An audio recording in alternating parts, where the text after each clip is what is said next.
तो दोस्तों, आप सभी का स्वागत है मेरे यूट्यूब चैनल टाइटेनियम वर्ल्ड में। तो पिछले पार्ट में आपने देखा था कि बाबा जी को उनकी याददाश्त वापस मिल गई है और उनके बेटे का भी उन्हें पता चल गया, लेकिन उनके सामने आती एक अजीबोगरीब स्मृति।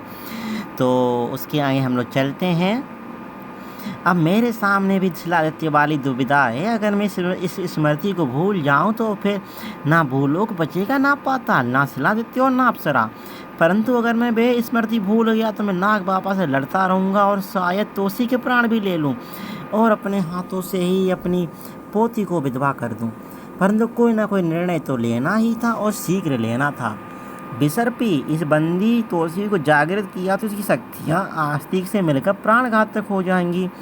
हमारे प्राण बचेंगे तब घातक होंगी ना महात्मन, और हमारे प्राण तभी बचेंगे जब तोसी से हमको हमारी शक्तियाँ वापस मिल जाएंगी, और ये उसे जागृत करने पर ही संभव है। बिसर्पी अपने अंत का आरंभ देख रहा है ना कालदूत? देख रहा हूँ, पर यह अंत तेरा है आस्तिक। तोसी के जागृत होने से इच्छाधारी शक्ति का पलट प्रवाह शुरू हो गया। तोसी की जागृति का स्तर जैसे जैसे बढ़ता चला गया, वैसे वैसे नागदीप योद्धाओं की इच्छाधारी शक्ति का भी स्तर बढ़ता चला गया और पासा पलट रहा था। पर यह नियम है कि पलड़ा एक तरफ झुकता है तो दूसरी तरफ पलड़ा उठता है। नागदीप शक्तियों से मुक्त होने से तोसी में बदलाव आ रहे थे और इसका पहला शिकार काल सर्पी होने वाली थी, और अपने तोसी ने काल सर्पी को तोड़ फोड़ दिया। असंभव! काल सर्पी को तो मात्र महादेव के तीसरे नेत्र की अग्नि ही जला सकती है। यूँ समझो कि तुम्हारा सामना महादेव की क्रोधाग्नि से ही है। कालदूत वही क्रोध जिसे माँ धरती ने लावे के रूप में अपने गर्भ में रखकर प्राणियों को इसे सुरक्षित रखा हुआ था। तुम क्या समझ रहे थे मैं तोसी को मुक्त करने की संतुष्टि उसको सुरक्षित रखने के लिए कर रहा था? नहीं, यह मैं तुमको सुरक्षित रखने के लिए कर रहा था कालदूत। ओह, मैं स्वयं महादेव को भी चुनौती दे सकता हूँ। मैं योद्धा हूँ, आस्तिक पीछे नहीं हटता, पर मैं विजयी हूँ या तोसी, नुकसान मात्र कोबरा घाटी का होगा।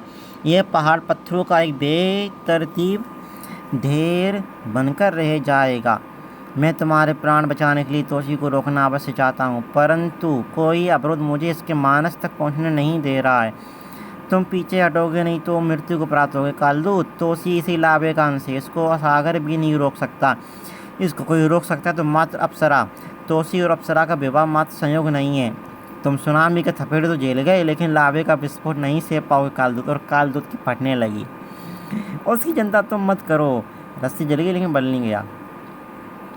अब किसी को इसके मानस तक पहुँचने की आवश्यकता ही नहीं पड़ेगी। इसको मैं अब बंदी नहीं बनाऊंगा, सीधा दंड दूंगा, और अभी दूंगा, मृत्यु दंड। ये देवता भी जानते थे कि कालदूत अगर अपनी ऊपर उतर आए तो मृत्यु भी थरथर काँपती है। इस सृष्टि में कुछ ही प्राणी ऐसे थे जो क्रोधित कालदूत के वेग को थाम सकते थे, और तोसी अग्निधारक होने के बावजूद भी उन प्राणियों में से एक नहीं था।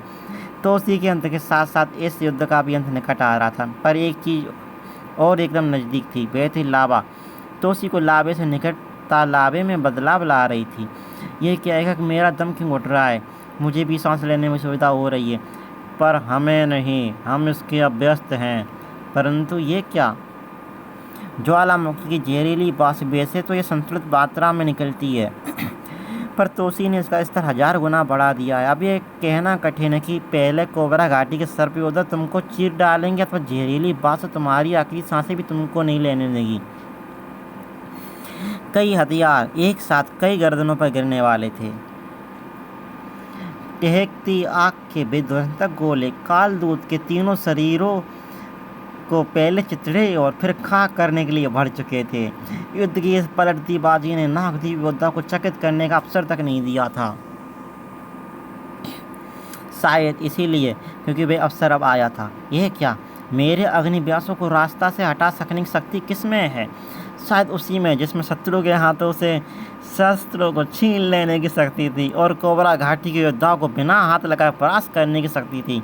बाजी कुछ ही पलों में पलट गई थी, क्योंकि नागदीप का योद्धा बढ़ गया था। नागराज आ गया था, तो अब एंट्री हो गई अपने नागराज। लेकिन अपना नागराज इससे फोटो में, इस आर्ट वर्क में तो छूतिया लग रहा है, चमन छूतिया। खैर, नागराज की बुराई नहीं करनी चाहिए, पाप पड़ता है। नागराज वे भी लावे के रास्ते में आ रहा है? असंभव। यह तो मात्र तुम कर सकते हो तोसी, ऐसा नागराज कैसे कर पा रहा है? या तोसी यहाँ है, अर्थात मैं सही जगह पर आया हूँ। अब तोसी यहाँ नहीं दिखाएगा बल्कि कहीं और दिखेगा। तू आया नहीं है बल्कि बुलाया गया है नागराज, तेरी मृत्यु ने नरक का दरवाज़ा खटखटाया है। नागदेव योद्धा विषाक्त बाष्प से पहले ही धराशायी थे और नागराज के सर्पों के सटीक मर्म स्तर बारों ने कोबरा घाटी के नाग योद्धा को उचित अवस्था में पहुंचा दिया था। अब टकराने को बचे थे तो दो मात्र ज्वालामुखी और दर्शकों में मात्र दो प्राणी थे, महात्मा कालधुक और ऋषि आस्तिक। टकराव मात्र एक पल दूर था और इस पल में पूरे एक जीवन काल जितना घटनाक्रम बीत जाना था। मैं कहाँ था? हाँ, नाग बाबा के मानस में, और जिसे स्मृति को लाया था वे अत्यंत विस्फोटक है। तूने मुझ पर स्नायु तिलस्म में वार किया, अब तुझे जीवित छोड़ना एक बड़ी भूल होगी। तुम तोसी के प्राण चिंता ना करो नाग बाबा, तोसी को क्षति पहुँचाने के लिए तुझे पहले जीवित रहना पड़ेगा। खतरा मुझसे नहीं किसी और से नाग बाबा, एक अति शक्तिशाली अस्तित्व से, और वह तोसी को मारने के लिए किस को भेजेगा इसका अनुमान तक लगाना असंभव है। परंतु कौन है वह शक्तिशाली अस्तित्व धारक और तोसी को क्यों मारना चाहेगा इसका मुझे पता नहीं, परंतु वह अस्तित्व धारक तिलस्मी शक्ति का भूखा है। पर तोसी को तिलस्म धारक नहीं है। तोसी एक तिलस्म यौगिक है, ब्रह्मांड का अकेला ऐसा प्राणी, सारी कलाओं के जनक महादेव से नाग रूप में तिलस्मी यौगिक लेकर उनकी त्रिनेत्राग्नि से पैदा हुआ वह पाताल लोक की पूरी सृष्टि तिलस्म में। तभी उस अंधकार में एक सूर्य भी है, आकाश भी और पर्वत भी, पूरी सृष्टि है पाताल लोक में, और वहाँ उस सृष्टि के सृजन के लिए पर्याप्त तिलस्मी ऊर्जा है और उस ऊर्जा से बनी सृष्टि को स्थिर रखने के लिए तोसी जैसे तिलस्मी यौगिक का होना आवश्यक है। उसके अंदर वही शक्ति जो पहले से महाराज शेषनाग में है, पर उनकी शक्ति समय के साथ क्षीण हो गई है। अगर किसी ने तोसी की आत्मा को हर लिया तो उस धारक के पास नई सृष्टि बना सकने की प्रचंड महाशक्ति होगी। समझ गया, ये अत्यंत भयभीत करने वाली सोच है। तोसी को बचाना हो किससे ये मुझे भी नहीं पता। चलो फिर वेदाचार्य, मुझे उस शक्तिशाली अस्त्रधारी के सामना करने की उत्सुकता हो रही है। तोसी कहीं भी हो, ये नागदंड द्वारा हमको सीधा उस तक ले जाएगा। अकेले जाओगे ना बाबा, इसको साथ लेकर नहीं जाओगे? कालचक्र तू यहाँ कैसे और किसे लेकर जाना है? ऐसे ये जिद कर रही है आपके साथ जाएगी, हमको साथ लेकर। अप्सरा, ये तुम्हारा षड्यंत्र है नागमणि।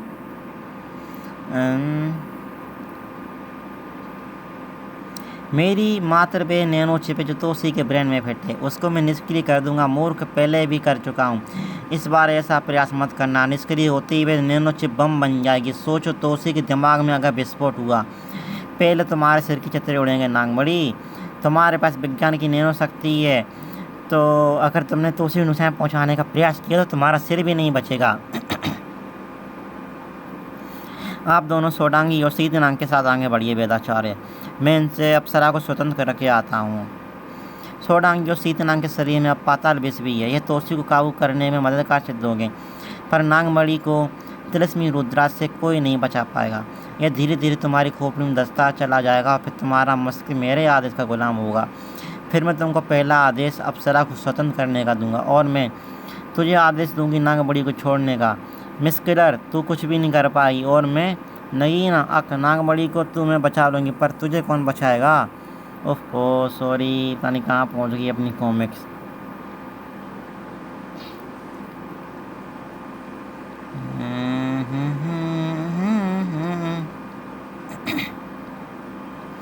अति आत्मविश्वास फेसलेस को डुबोने वाला था। सर्प द्वार बंद हो चुका था। फेसलेस की सहायता कर सकने वाले सभी मददगार सर्प द्वार के पास जा चुके थे, परंतु अभी भी वे रास्ते में ही थे। अब वे दो शक्तिपुंज अर्थात पृथ्वी के गर्भ के लावे पर तैरती विवर्तनीय प्लेटों की तरह आपस में टकरा रही थी। मैं सही जगह और सही समय पर आया हूँ। तेरी दृष्टा का उत्तर तुझे अभी मिलेगा और यहीं मिलेगा। महादेव का लाख लाख धन्यवाद है कि उन्होंने तुझे लावे से बचा लिया, अन्यथा मैं तेरे प्राण लेने के सुख से वंचित रह जाता। पर घबरा मत, मैं तेरे प्राण निकलने में अधिक समय नहीं लूँगा। संपूर्ण धरा थरथर काँप रही थी। बस मैं यही नहीं समझ पा रहा हूँ कि तू लावे की धधकती अग्नि से राख क्यों नहीं हुआ। जब मैं तेरी चिता इस धधकते लावे को बनाऊंगा तब तू लावे से स्वयं पूछ लेना, पर उसके लिए तुझे थोड़ी सी प्रतीक्षा करनी पड़ेगी, क्योंकि चिता पर जाने की पहली शर्त ये होती है कि चिता पर जाने वाला मृत हो। तेरी कई हड्डियां तो चूर चूर हो चुकी हैं, अब बची हड्डियों का सूरमा इन सर्प शिकंजों का शिकंजा बना देगा। तो उसी का शरीर नागों का सनीय बोझ के नीचे दबता भी चला गया और संख्य नागों की कुंडली में कसता भी चला गया। इस अकल्पनीय दबाव के नीचे से अगर कुछ निकल सकता था तो उसी की जान। सॉरी तोसी, बात तो तेरी चिता की थी, पर तुझे तेरी कब्र बनानी पड़ेगी। अरे पत्थर कैसे हिल रहे हैं, सिर्फ हिल नहीं रहे हैं, उड़ भी रहे हैं, टूट भी रहे हैं। अरे कोई उनको अंदर से रगड़ कर तोड़ रहा है। पर क्या? मिल मेरे शरीर में बसने वाली शक्ति अष्टध्वज से। इसका भुजा चक्र किसी भी अवरोध को काट सकता है, तोड़ सकता है, चूर चूर कर सकता है, धूल बना सकता है, मृत भी बना सकता है। तुझे तो चिता तक नसीब नहीं होगी नागराज, कब्र तो दूर की बात है। अब तू हवा में उड़ता नजर आएगा तेरे चित्र चित्रे होकर। तेरे पास अष्टचक्र है तो मेरे पास भी चक्रवाती सर्प हैं। मुझ तक पहुँचने से पहले तेरे अष्टचक्र को कई टुकड़ों में बांट देंगे अवश्य, पर ये पहले ये तेरे शरीर से बाहर आए तो। सच में कैसे? अपने पीछे देख, तुझे मेरी चुम्बक ध्वज शक्ति ने पकड़ रखा है। इसकी पकड़ रहते कोई भी शक्ति तेरे अंदर से बाहर नहीं आ सकती और तू उसे छूट नहीं सकता। अष्टध्वज अब नागराज की खाल को रगड़ रगड़ कर उतारने के लिए एकदम नजदीक आ गया था। उसी समय नागराज के दो भी पलट बार खाकर चुम्बक ध्वज अष्टध्वज की भुजा से टकरा गया। अष्टध्वज स्वयं को चुम्बक ध्वज से थोड़ा छुड़ा नहीं सकता था और चुम्बक ध्वज उसके घूमते चक्र को रोक नहीं सकता था। अब प्रहार करने का अवसर नागराज का था। नागराज के असंख्य सर्प तोसी पर टूट पड़े और दो शक्तियां कम होने से तोसी को कमजोर मत समझ नागराज। तोसी के अंदर ज्वालामुखी की शक्ति है। न जाने कैसे तू लाभे से बच गया, लेकिन तोसी की अग्नि की समझ तू लाभे भी नहीं देख सकती है। तोसी कितना मूर्ख प्राणी है, बार बार वही डायलॉग अपना रहा है। अपने नागराज का आर्ट वर्क देखो, तोसी को देखो, तोसी बांगड़ बिल्ला बिल्ला लग रहा है। ऐसे गाँवों से नागराज कोई फर्क नहीं पड़ता, पर तुझे फर्क पड़ेगा। तेरा हाथ नागराज के शरीर से तेरी जान निकलने के बाद ही निकलेगा। नागराज के साथ तोसी का शरीर तेजी से उस भाले की नुकीली चट्टान से टकराने लगा। तभी भी चट्टान अपने आप टूट कर दूर जा गिरी। ये कैसे? आराम सोच नागराज, समय है तेरे पास, क्योंकि पकड़ ध्वज की पकड़ से तुझे से मृत्यु ही बाहर निकाल सकती है और तुझे अदृश्य ध्वज देगा। ये धारदार अस्त्र मुझे क्षति पहुंचा सकते हैं। यही योजना है नागराज, तुमको टुकड़ों में बांटने की, और तुम अदृश्य ध्वज को देख ही नहीं सकते। उस पर बार क्यों करोगे? सच कहा। बस देखना कि नागराज की बस फुंकार में सांस ले पाता या नहीं। वह सांस तो लेता है ना, यानी तेरे बाग में हड्डियाँ टूट कर मरना ही लिखा है। सच में? एकदम सच। और तुझको तेरे चक्रवाती सर्प भी काट नहीं सकते। चक्रवाती सर्प तुझे काट नहीं सकता, पर तुझे घुमा तो सकता है ना। अब यही प्रचंड गुणन शक्ति तुझे उठाकर तू मुझे दूर फेंक देगी। बाय बाय, टाटा, खत्म, गया। ये डायलॉग देख रही हो, अपने हिंदुस्तानी भाव का डायलॉग है। तेरे 4 प्यादे चल गए तोसी, अब संभाल मेरी पार को, मेरे सैकड़ों ब्लेड सर्पों को। ये कैसे सांप निकल रही? तेरे सैकड़ों सर्पों के लिए त्रिध्वज की नेबुले की शक्ति पर्याप्त है। अब आप सकता है मध्यस्थों की, शक्तिशाली मध्यस्थों की। अरे नागराज को बचाना होगा। तोसी दूर हटो नागराज से। नाग बाबा आप नागराज का साथ क्यों दे रहे हैं? ये नाग बाबा तोसी पर ही। अरे रुक जा दुष्ट, दादा वेदाचार्य, आप यहाँ, आप मुझ पर वार क्यों? तू जानता है क्यों? अगर जान गए हो वेदाचार्य तो जान भी दे दो। वेदाचार्य इसके लिए सतर्क थे, परंतु नाग बाबा नहीं थे। अरे कायर, नागराज ने मुझसे डरकर नाग बाबा पर वार किया है। नाग बाबा, ये नाग बार नहीं, तांत्रिक बार है। तो उसी कुछ गड़बड़ लगती है। नाग बाबा को तुरंत कोबरा घाटी ले जाना होगा, औषधि देनी होगी, अन्यथा इनके प्राण नहीं बचेंगे। इनकी हालत बिगड़ती जा रही, जल्दी कुछ तो करना है। मेरा सिर्फ खून ही नहीं, पूरा शरीर खोल रहा है। भयंकर मौत दूंगा मैं नागराज को। नहीं, नागराज के अंदर कोई भी शक्ति है, कोई और शक्ति है। अब नागराज और नागजीव के सर्प अतताई युद्ध से मारे नहीं जा सकते। अब एक ही रास्ता, अंतिम रास्ता, सर्प सत्र एक सिद्धि है, इसमें जिस नाग का आह्वान किया जाएगा उसको अग्नि कुंड में गिरकर भस्म होना पड़ेगा। सर्प सत्र अर्थात वे महाभारत काल में हुआ था। इस सृष्टि में यह दूसरी बार होगा। यह की तैयारी करो अनुचरो। आज का सर्प सत्र इन नागों के लिए सर्पकाल बनकर आएगा। मैं तो माँ तोसी से मिलने आया था, पर तुझको भी नष्ट करने का विवश कर दिया। मैं नष्ट करने की कोई वस्तु नहीं हूँ या भवन नहीं हूँ। त्रिस्म में गया था वेदाचार हूँ। और मेरे रहते तू इस किसी भी माध्यम से इस लोक में वापस नहीं आ सकता। तू बस एक प्यादा है, जीएटी तेरे पीछे कोई और है।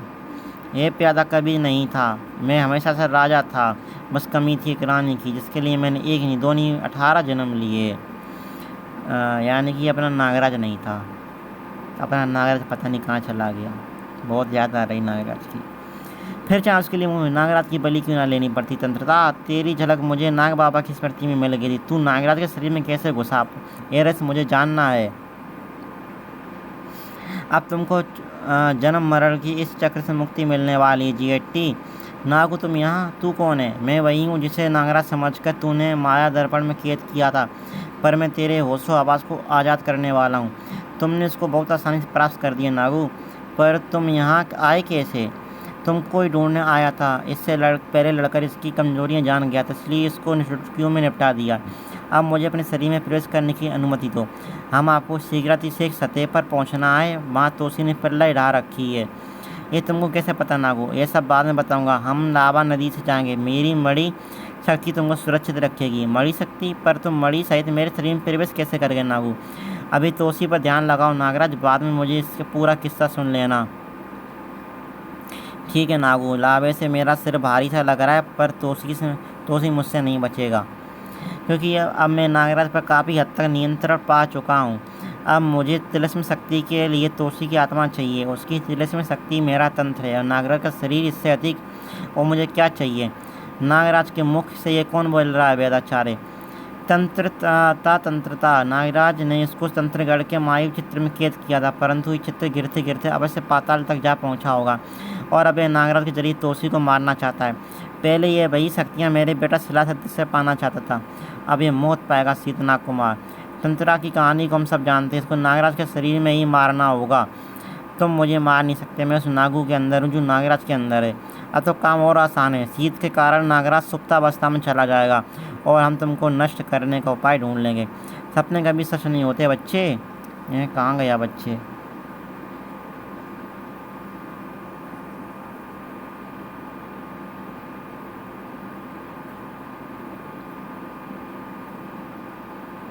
सर्पसत आरंभ करें महात्मा आस्तिक। बस अब इससे पहले इससे सर्पसत में नागराज की आहुति डालिए। ये संभव नहीं है, तो उसकी शुरुआत छोटे छोटे सर्पों से करनी होगी। नागराज और कालू जैसे सर्पों की बलि पूर्णाहुति पर दी जाती है। ये बचकानी मुझे कैसे रोकेगा शीतनाग उस शक्ति को जो लावे से बादल बनाकर अग्नि सर्पों की वर्षा करा सकती है। सुन वेदाचार्य, अब दशकों तक गिरते गिरते मैं पाताल लोक पहुंचा। मुझे असीम तिलिस्मी शक्ति का आभास हुआ, परंतु मैं तंत्रगढ़ से बाहर नहीं निकल सकता था, बगैर उनकी इच्छा की जिन्होंने मुझे तंत्रगढ़ में कैद किया था। और वे नागराज और नागू थे। नागराज पर बस पाना मुश्किल हो सकता था, इसलिए मैंने नागू पर ध्यान केंद्रित किया और तब हुई मेरी योजना की शुरुआत मैंने जीएटी से की थी। उससे अप्सरा और तोसी में ऐसी दरार डलवाई कि अप्सरा नागराज के क्षेत्र पर जा पहुंची। तोसी को वे पीछे पीछे पहुंचना था। अब पाताल खाली था, नागू को बुलाना था और वे नागराज के पीछे पीछे आता। इसलिए मैंने नागमणि का सहारा लिया और फिर परिस्थिति अपने आप बनती चली गई। भाग्य मेरा साथ दे रहा था। हाँ, ये नागदीप वाला आशा मेरी योजना में नहीं था, पर भाग्य बस इस हादसे में मेरा ही साथ दिया। अब तेरा तंत्र से नहीं रोक सकता, नहीं नागराज को मेरे रहते कोई हानि नहीं पहुंचा सकता। सोडांगी, तुझ में तंत्र चीज चला को स्पर्श करने की शक्ति कहाँ से आई? संभव? सोडांगी नहीं, अप्सरा हूँ मैं। तुम अप्सरा हो या फिर सोडांगी? सोडांगी मेरे रूप में उसी कार पार्किंग में है। यह भारती का नागमणि को पकड़ने का प्लान था, पर मेरे रहते नागराज को नुकसान नहीं पहुंच सकता। यह अंदर से, अरे क्या कौन सर्प को खींच रहा है? उधर देखिए, कोबरा घाटी से धुआं आ रहा है। यह सर्प सत्य का हवन है। आस्तिक युद्ध में जीत नहीं पाए तो अब यज्ञ कर रहा है सर्पों को भस्म करने का। जिस सर्प के नाम से आहुति पड़ेगी वे अपने आप खिंचकर हवन कुंड में जाके देखा, पर मैं नागदीप योद्धा को भस्म नहीं होने दूंगा। ये क्या गलत आह्वान कर नहीं सकती, पर सिर्फ हवन कुंड में क्यों नहीं आ रहे हैं? अगर ऐसा होता रहा तो कुंड की अग्नि बुझ जाएगी। महात्मा कालदूत ने कोबरा घाटी का प्रवेश द्वार रोक रखा है, सर्प पार नहीं आ पा रहे हैं। अद्भुत है, यज्ञ बल से दो हाथ मात्र कालदूत ही कर सकते हैं, परंतु मुझे डर है अगर ऐसा कुछ और पड़ रहा तो कोबरा घाटी की मोटी शिलाएं ढह जाएंगी। आपकी जिब्बा पर माँ सरस्वती विराजमान है मुनिवर। ओह, इस शिवदान ने यज्ञ की शक्ति छीड़ कर दी है। हाँ, अभी डालते रहिए मुनि आस्तिक, मैं कालदूत को रोकता हूँ। रोकनी तो मुझे तेरी सांसें तोसी, अपने और तेरी आत्मा के बीच खड़े तेरे शरीर को हटाना है। अब तो पहले नागराज का ही आह्वान करना पड़ेगा। ओम ह्रीं क्लीं नागराज सर्पे आवाहनम। नागराज की नाक खींचने लगे। शुरुआत रक्षक सर्पों से हुई थी, यह अंत की शुरुआत थी। पर तोसी का इरादा नागराज को दूसरा ही अंत देने का लग रहा था, लेकिन बस अप्सरा, आखिर नागराज के साथी को तुम स्वतंत्र करा नहीं पड़ा। मैं कभी उनको कहती थी ही नहीं। तुम इतने दिनों बाद मुझसे मिली हो, न जाने क्रुद्ध क्यों चली गई, और आज मिली भी तो इतना शुष्क व्यवहार कर रही हो क्यों? ये बातें हम बाद में करेंगे, अभी तुम नागराज से दूर हटो। तुम क्या कर रही हो? तुम इसे बचाना क्यों चाहती हो? क्या सचमुच? चुप रहो, बस इतना जान लो, मैं नागराज को नुकसान नहीं पहुंचने दूंगी। तंत्रता नागराज पर काबू पाता जा रहा है, तोसी नहीं तो इसको कौन रोकेगा? रोक रहा है, इसलिए मैं नागराज को क्षति पहुंचने नहीं दे सकती। कौन रोक रहा है अप्सरा? इस पर संकेत आ रहे हैं मुझ तक। नागराज के शरीर के अंदर एक महाबली योद्धा तंत्रा से लड़ रहा है। कौन? तू है कौन जो तंत्रा का रास्ता रोक रहा है? हट जा, मैं तेरे प्राण बख्श दूंगा। प्राण बख्शने का अधिकार मेरे पास है। रोक दे विनाश और रोक दे समर्पण। ये क्या हो रहा है गुरु? आस्तिक आह्वान के बावजूद भी नागराज सर पे क्यों आ नहीं रहे? मुझसे ही त्रुटि हुई है। नागराज नाग मानव नहीं है, मानव नाग है। उस पर सर्व सत्य के मंत्र निष्फल हैं।